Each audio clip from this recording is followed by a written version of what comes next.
In an increasingly polarizing world, sports allow people from all backgrounds and with different ideologies to join together in supporting the same team or player without question. Nothing else can claim to do this with such frequency and passion as sports. The Locker Room focuses on local sports and highlights the achievements made by our prep and collegiate sports from around the Spokane area. Justin Reed, former sports editor at the Gonzaga Bulletin and current sports reporter at the Spokesman Review, grew up in Spokane where he attended Meade High School and later went on to graduate from Gonzaga University in 2017 with a degree in journalism. Now, here's your host, Justin Reed. Hello and welcome to The Locker Room. I am your host, Justin Reed, and today I am with Tom Hudson, the voice of the Zags. I guarantee you'll recognize his voice. He's been on the airwaves now for about 16 years. 16, yeah. But yeah, you joined Krem back in 1996, and kind of tell me how that all happened. It was really interesting. When my first job out of college, I worked in Grand Junction, Colorado, tiny little town on the Utah border, beautiful place. And I worked in TV there initially. And then we actually used to host a high school football show. It was an ABC affiliate, so it was right before Monday Night Football. And the guy that called the games on the radio would always come on. He would be our guest. And so his name was Jim Davis, and I owe so much to him. He gave me an opportunity to start calling some games. Hey, you want to come? I said, absolutely, because that's kind of, I knew that's what I wanted to do, but I didn't know exactly how I was going to get there. And so I was able to call games there. I was in Grand Junction for about 3.5 years. Then I moved to Spokane to take the job here. And at the time, there weren't really any opportunities. And, because of the affiliations and who had the rights and everything else, it didn't look like it was going to be able to happen for me, at least for a while. And I was fine with that. I enjoyed my time working on TV, and it was great. And then the opportunity, presented itself, and that was, 2003 was my first season, and the opportunity came up, and what an amazing ride it's been, Justin. I mean, I can't even imagine. I knew I was walking into something pretty cool when I got the job, but I had no idea, like most people, that it was going to continue the way that it has, and this just magical run that they've been on. So, this was your 16th year behind the microphone. Does it still feel like the first day? It sounds like you have a bunch of fun on there every single broadcast. It's a blast. It really is. It's one of those things that I have people a lot of times that'll come up and say, you don't know how lucky you are. And you know what? Actually, I do. I really am very appreciative that I have a job that I love to do. I really do. Every time that, that you go to a game, it's going to be something different. It's new. It's fun, right? We all grow up wanting to be around sports if you play it all as a kid. And I've been able to do that. And that part has been so much fun. So you're right. There is always a feeling, you get in the air and here we go again. And, it's funny how the things you remember and the things that stick with you. You talk about first game. We played Hofstra at the Old Kennel my first game, and the next morning we were on an airplane flying to Maui for our first trip to the Maui Invitational. Wow. So we land there, get off the plane, hop on a bus.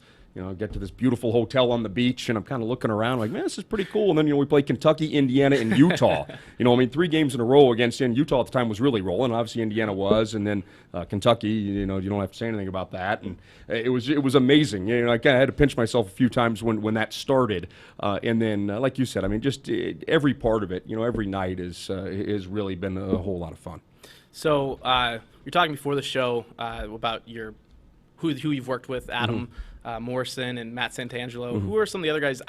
Back before Santangelo, I don't remember much. Yeah. Who are some of the other guys on the basketball side that you've worked with? What's funny? For a few years, I was by myself. That first year we went to Maui. And actually, a real quick side note, that first game before, so I go on for the pregame show. We were doing half an hour at the time. The game before us goes to triple overtime. Oh, boy. And so I'm sitting there, I'm talking to myself, and we're already on the air, so you can't stop. Yeah. So thank goodness Mike Roth was walking by, and he was gracious enough to sit down with me. I got to the point I was just kind of reading out of the media guide. I didn't know what the heck to do. But so the first couple of years I was by myself, and then Richard Fox, the former Zag center, was with me for, I want to say Richard was maybe 4 or 5 years. And then Matt came on, and then he stepped down, and Corey Violette. I had Corey, right. And then Matt came back, and then this was the first year with Adam. So I've been really fortunate. Some of the greatest parts about Gonzaga, I think, in the athletic department, those guys that I just mentioned, they're all really good at it. They're well-spoken. They're very basketball intelligent. I know a lot of people were kind of curious about where Mo was going to go and how that was all going to work, but he has been really, really good. We've had a blast calling games. Bouncing back to Santangelo real quick, one thing that was interesting when I was covering some of the games last season for the Bulletin, I saw Santangelo, he had a bag of Rolos every single game. Huh. Now, I mean, I'm drinking water before doing this, and he's eating Rolos, caramel chocolate. How does that work? We were trying to get a Rolo deal. No, no. It's funny. I don't know how we started doing that, but it's turned into such a deal. Actually, our boss, Mark Livingston, actually buys a case of Rolos before the season. Oh, wow. And every game, when Maryland, who works for IMG with us, she brings the reads out, the commercials, and there are always two packs of Rolos sitting out there. We carried that out with Mo as well. So it got to the point where it was so bad on the road, we would have to stop and find a grocery store and pull in and buy some Rolos. So everybody would laugh at us walking by, but then at the end of the game, the coaches would all stop by and grab one, and players, guys that came out for post-game interviews, kind of, what's this, and then all of a sudden they're eating them. So I'm not sure exactly how it started, but the tradition continues. So I mean, what other things for you yourself? What other things do you do beforehand? Is there anything that you always have with you that is just a staple? I think for me, outside of the Rolos, you try to make the water a big priority. I chuckle. One of the things that you hear really early is to never drink carbonated drinks.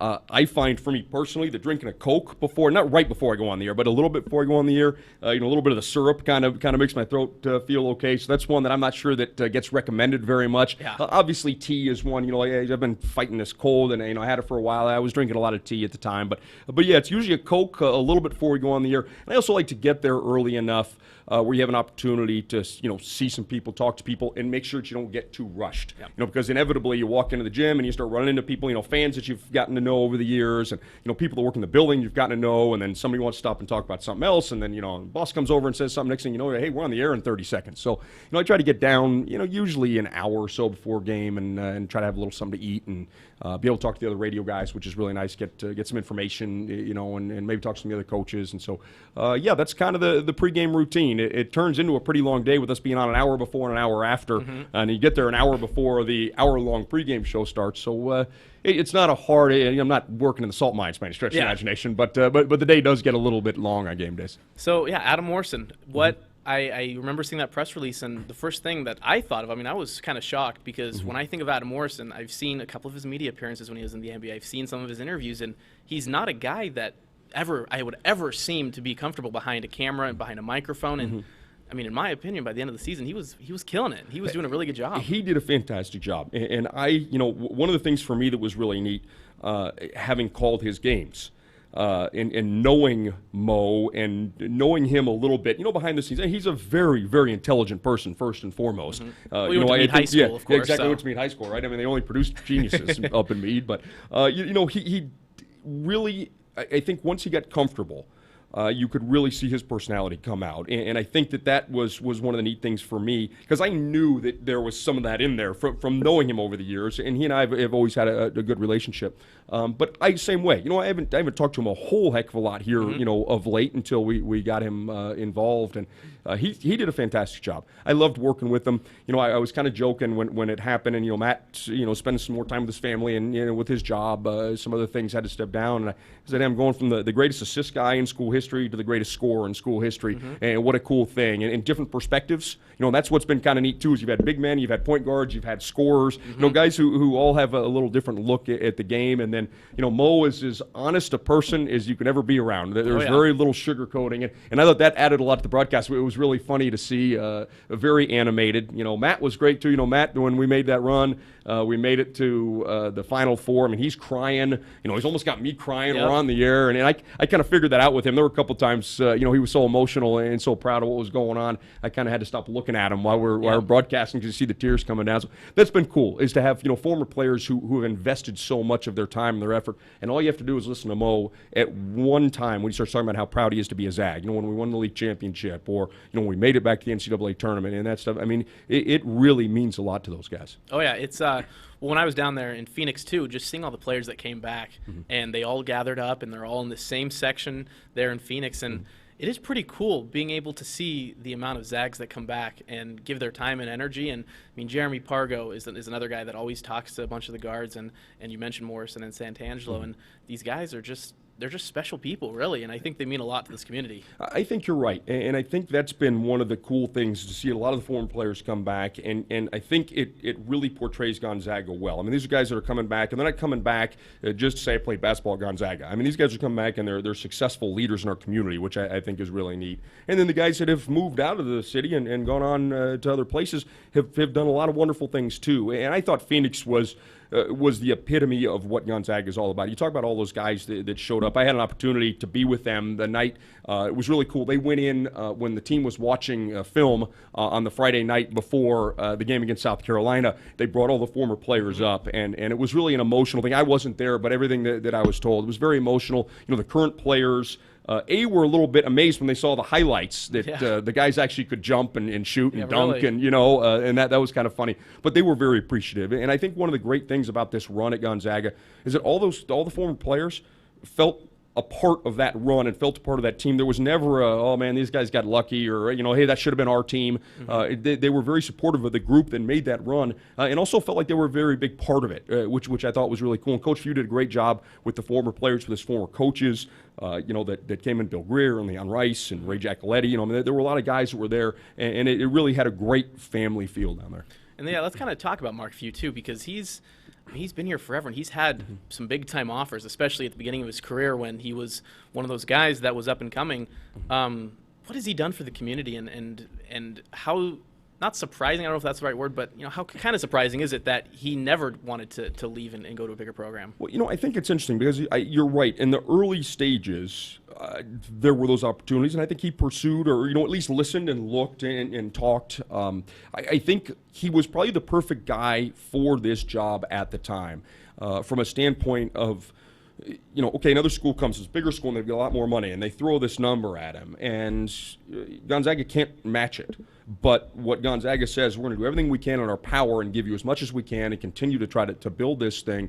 And that was good enough for Mark. He didn't necessarily have to go and get the money. He didn't necessarily, have to say, well, I'm coaching at this school in a Power 5 conference, and so that, that completes me. I mean, that feeds my ego.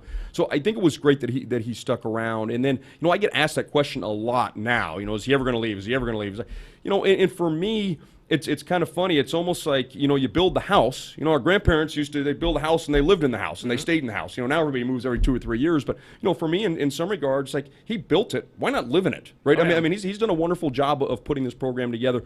You can play for a national championship at Gonzaga. We saw that 2 years ago. The only school that's been in the Sweet 16 the last 4 years. I mean, that's heady stuff. And so I think he was the right person, like I said, because he wasn't necessarily someone who had to jump for the money. And as Gonzaga continued to make the commitment to basketball, and obviously built the McCarthy Athletic Center and now the Volcker Center, and everything else they've done with travel, I think it's worked out perfectly for him. And like you said, for the community. He's done so much in the community. And there's so much that Mark does that people don't know about because he doesn't want to do things to be noticed. It's just out of the kindness of his heart. I think that's really special, too. Yeah, he's a guy, he loves to fish. He loves the outdoors. And there's some areas that he's been offered that he probably didn't have the opportunity, and that outdoorsy kind of guy. It's pretty cool seeing him, and that's what he'll admit too. And he'll go during the season. He'll be like, "All right, guys, we're gonna take the day off," and it's not for the players really. It's because he wants to go fish. Right. So yeah, what during the season for you when you're traveling and everything,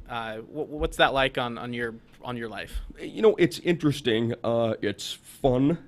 Most of the time, it does get a little bit, and again, as I've been sick, and it kind of catches up with you. You get worn down a little bit by the end of the year, but it's great. And one of the fortunate things for me, with the way the program has grown, is the traveling that we do and the places we go. We're at Madison Square Garden. I've been able to call 5 or 6 games there now. I mean, that's unbelievable. You're New York City, and you're there in the holidays, and it's fantastic. Great vibe, great energy. So we do that, and then you go to the Bahamas. We're going back to Maui. When you go round and round, I'm very fortunate to be a part of a program that plays the schedule. And when I go back and look at all the places I've called games, it's pretty darn special. From Chicago to Phoenix to the Staples Center. I mean, you go round and round. I'm really looking forward to North Carolina next season and an opportunity to call the game back there. That's going to be just the thrill of a career. I mean, obviously making the Final Four was as good as it gets, but to be able to go to an iconic place like that will be really special. So it's fun. Like I said, it can get a little bit tiring, especially during the league season when it's on, off, and then you throw a coach's show in there in the middle of the week. And then you're on an airplane on Wednesday, and then you're flying home Sunday, and then you get home, and the kids don't want to hear that daddy's tired, and so you're jumping right into that, which is a blast too. So it's fun. I never complain about the travel. Like I said, every so often it gets it wears you down some, but man, we've been to some great places. It has afforded me some wonderful opportunities. So if you had to pick one place that you call your favorite, what would that be? What would be your favorite place ever to call a game? You've ever called up one? Until a few years ago, this would have been a little bit surprising. I thought St. Joe's was a really fun place to call a game. Tiny little gym, a lot of history. We pull up in the bus, and the kids are outside, and they're chanting, and they're beating drums and trying to intimidate you. And that was a neat place. And the game went to overtime. It was a great game. I think, despite the outcome, the game at Butler at Hinkle Fieldhouse was an unbelievable atmosphere. You hear everything about that building is where they filmed Hoosiers, and you go in there and you see it immediately and the history. And it was so funny. After the game ended, and they get to steal and they score and they win, their students, they have some students behind the baskets. But then to get up into the stands, it's like an old NFL stadium. So you're going up kind of in a diagonal. And all of a sudden, their students are coming down to rush the floor. Well, it takes them 3 or 4 minutes to get to the floor because they're having to come down all these stairs. But it was something. It was a really neat place, great history. The fans were very knowledgeable, which I think is very helpful, when you're in a game. They were fantastic. The people were very nice to us. It was neat. I got to get a shot up there, so that's kind of cool. Yeah, Matt and I always used to try to go, everywhere we went and get a shot in. So, but no, just calling the game there, that atmosphere was really, really special there. All right, perfect. Well, we're going to take a quick break. I think after the break, we'll talk a little bit about next season's Zags and some of their potential. Sounds good. I think there's a lot of it. Oh, just a bit. They say it takes a community to raise a family. It also takes one to build a business. I came to Spokane 12 years ago as a Whitworth student, and I planned to leave after graduation. But the more I got to know this community, the more I wanted to become a part of it. My husband and I have built our business in Spokane, and now we're raising our family here too. We operate a consulting company that provides creative business development strategies. Our approach is holistic and dependent on intentional connections and relationships. And no one understands connections and relationships better than GSI. They direct momentum towards investments in our community, provide resources that help business leaders connect, and they're dedicated and passionate about making Spokane great. GSI gives me the confidence to build my business here because they believe every organization, even a small one like mine, adds big value to our community. With GSI's help, Spokane will be a place my son will want to build his career too. I'm Eva Marquette, owner of Freshview. We're creating something greater with Greater Spokane Incorporated. Hi, this is Kurt Stockwell with Well Dressed Walrus. We are a local website design and development company here in Spokane. What we do is build beautiful, usable websites for local businesses. A website needs to be beautiful, it needs to be usable for your users, your customers, and yourself. Contact us anytime. We'd love to talk with you about your online marketing.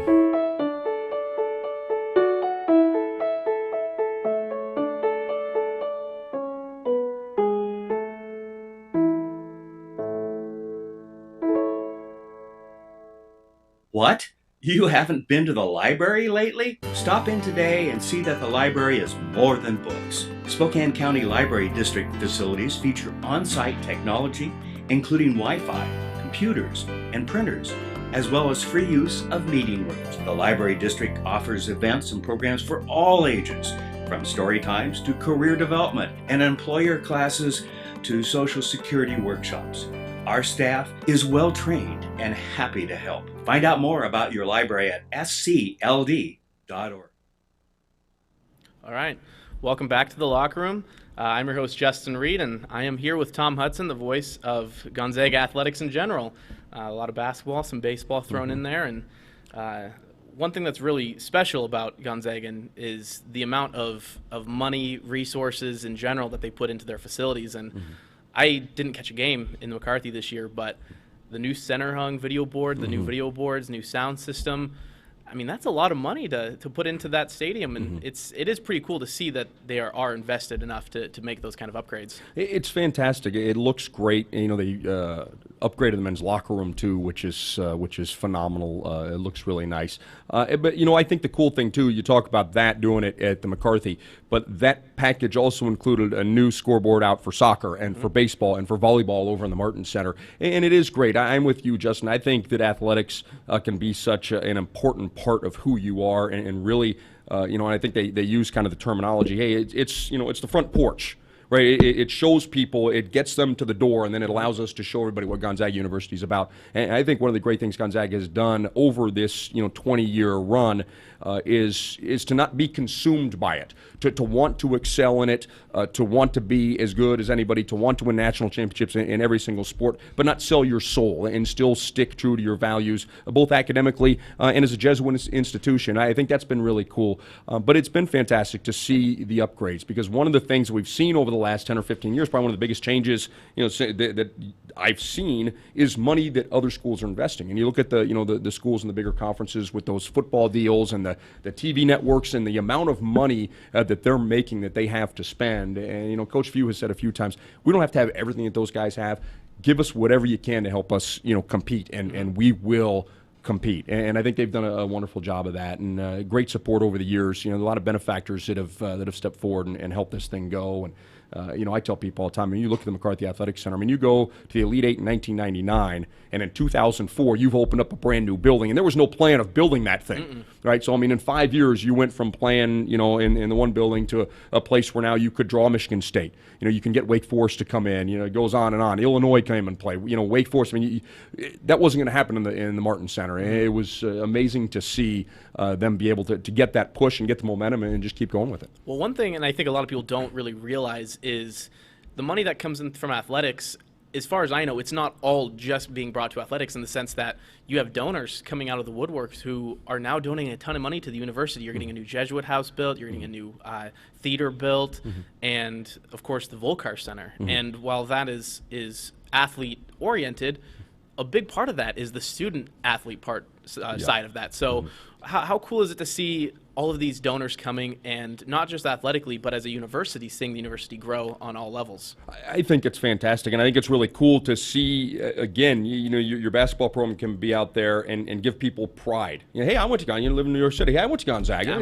Yeah, exactly. And I think that has definitely helped. And again, I think they've done a wonderful job of staying true to what they are. And then there are folks say, hey, you know what, I'm going to donate. And they just finished the Gonzaga Will campaign and raised a whole lot of money to do a whole lot of different projects. And as you said, the Volcker Center is beautiful. That third floor, it's 15,000 square feet of academic. They were in a tiny little room before, and they really needed it. But they do such a great job with their academics. And the last couple of years, they've been right up there, first or second in the APR, which kind of measures your school athletes' their academic success, up there with Dartmouth. And, you start put it up there. So academics are very important. And like you said, you build that building and you give your athletes even a better chance to compete in the classroom. So let's look for next season.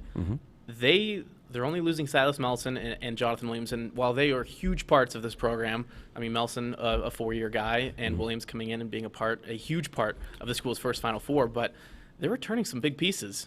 They really are. And I think, obviously, with Rui and Killian Tilly coming back, that gives you a whole lot of sense for optimism. I'm really happy for both those guys. I've said this a few times. For them personally, obviously, as a Zag fan and somebody who wants to see Gonzaga do well, sure, you want your talented guys back. I think for each one of those guys, another full year in college where they really become the go-to guys. Killian goes from a guy playing 10 minutes a game to a starter, and the next year he's going to be asked to really, carry the load. And I know he started to when he had games where he was, but, him and Rui both are going to be asked to do a whole lot more with Jonathan Williams gone. So I think that'll be great for them. And then you just look down the roster and the guys that got experience this year, and you see how Zach Norvell played at the end of the season. He was fantastic. Josh Perkins, quietly had a year. I know that sometimes people are maybe a little put off by how he plays, but he has been fantastic. I thought his last month and a half, he was as good as anybody. And don't forget the pressure that was on him to stay in games and to make right decisions. We didn't really have a backup point guard. For him him to play that entire year, I thought he really got better. I thought he was fantastic at the end, and I think that there are bright things to come for him. So, you've got a senior point guard. You've got a couple of big guys, Norvell back, obviously. Jakob Larson, I think, will continue to improve. Brandon Clark, the red shirt, sat out last year, worked his tail off. He looks like he's going to be really strong. And then, obviously, a couple freshmen coming in that they like. Corey Kispert, I think, will keep coming and be a really good player. So it's going to be so much fun, and they've got a really good schedule that they're putting together. So it's going to be a great year, and a lot of high hopes for this group. Yeah, what's interesting is, and going back to Perkins, because he's been here, this will be his 5th year after his redshirt year. He's the guy that people look at as they always want to put it on him, that and he makes a mistake here, oh, that's the reason why they lost. He did this, oh, that's the reason why they lost. And I've always been a big fan of Josh Perkins. I think his attitude is a little bit different than what normal GU point guards have been. But I appreciate him for what he's done. And I think, like you said, for next season, I think he's going to take another step, because I think he learned a little bit more of what his role was all about. I think coming back from Nigel Williams-Goss and trying to answer what he did wasn't quite fair, and I think a lot of people expected that sort of production. But I think for him moving forward, he's going to have, again, like you mentioned, he's going to have a little bit more backup, and Brandon Williams maybe might come. And right. What now going to Brandon Williams, what about Brandon Williams makes him, or what can he bring to the program? Well, I think he's one of those guys that you look at that all of a sudden now you've got a backup point guard who is good enough to be a starting point guard, which now allows you to move Perkins over. And I think if you look over the years, the Zags have really done a great job of having, playing two guys that can handle the ball and play the point. You look at Josh and Nigel. You go all the way back to Matt Santangelo playing with Quentin Hall. I mean, those two guys played together. And then, Blake Stepp and Dan Dickow and Derek Rivio and Jeremy Pargo. And then Pargo, even Bolden, could handle the ball. So they've had a lot of success of having two guys who can handle the ball. And I do think, even if you look at the way the roster is shaping up now, it would be wonderful to have a guy who can play the point as a backup. But also, if you get a guy that's that talented, that's that good, that understands the game, I think we will see a lot of people in the fall talking about, if he were to sign with the Zags, talking about GU as a Final Four type of team. And that's coming up on Saturday is his announcement, so we'll see what happens there. But I want to go back to Rui and his story. Gonzaga isn't a program. They've only had one and done, and that was Zach Collins last season. When he first signed on, Rui, that is, he was told, we want to put you on a 3-year plan. You're coming over from Japan. First year, let's get acclimated. Let's learn about America. Let's learn about American-style basketball. Second year, let's see some of those flashes. And then third year, we want, do you. Play your game. We want you to take that next step. I mean, he could have left after his freshman year. He was popping up in the first round mock drafts after his freshman year, but he's staying. And on Rui specifically, how special is it that Gonzaga is able to get a guy like that to stay? And then in general, how cool is it that they get guys that want to be a Zag? Well, I think that's a big part of it. And one of the things that I love about where Rui is he's not in that position where he's got a lot of people in his ears. The coaches have talked to him. They talked about the plan, like you mentioned, and this is what we want to see you do. And he's listened to that, and he's trusted that. And one of the great things I think about our coaching staff, continuity is so huge. And I think, having Mark here for as long as he's been here, and then Tommy Lloyd's been here for, 16, 17 years now. Brian Michelson played in the program and now has been on staff for a while. Donnie Daniel's been around for a little bit. You have continuity and you build trust. And then when you see over the long haul, Rui can look back. There are plenty of examples when you look at guys that have come into the program and really developed. And you've seen guys that they've said, hey, here's the path and this is what's going to happen, and it's gone that way. So the coaches can say to Rui, hey, look, we've got a plan. It's worked before. It's going to work for you. And then Rui can say, okay, great. So I think that's a big thing for him. And I think this year for him, the physical part of it. I think for Rui, one of the biggest things that he has to overcome, being in Japan, being the best player and playing against inferior competition compared to what he's playing against right now, he is the day in, day out, being consistent against guys that are big and quick and strong. And he's getting there. And I think he's going to have a great year. And I think he's got a nice potential NBA career ahead.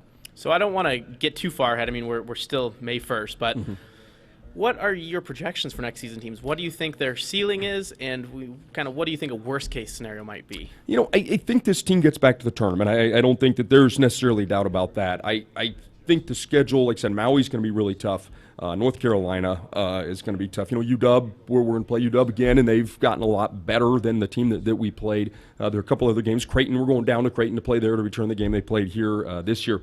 So the schedule's going to be really tough. I think there are a few other ones that they're working on. But I think that this team's going to be really good, and I think this schedule is perfect to challenge a team, and you're going to keep the interest of a team that, maybe if you're playing 4 or 5 easier games because the coach is trying to, make sure that you're growing and you're developing. I think this will be a great schedule that helps these guys really stay focused and play well. So, I see them making it back to the tournament on the very low side. I do. I think they're going to be that good. Final Four wouldn't be out of the question. And as we always talk about this stuff, there are some bounces and some things obviously that have to go your way to make it there. But I think when you look at this group and you look at this team, I think when we get to the fall, you're going to say absolutely this team's got a really good chance to make it.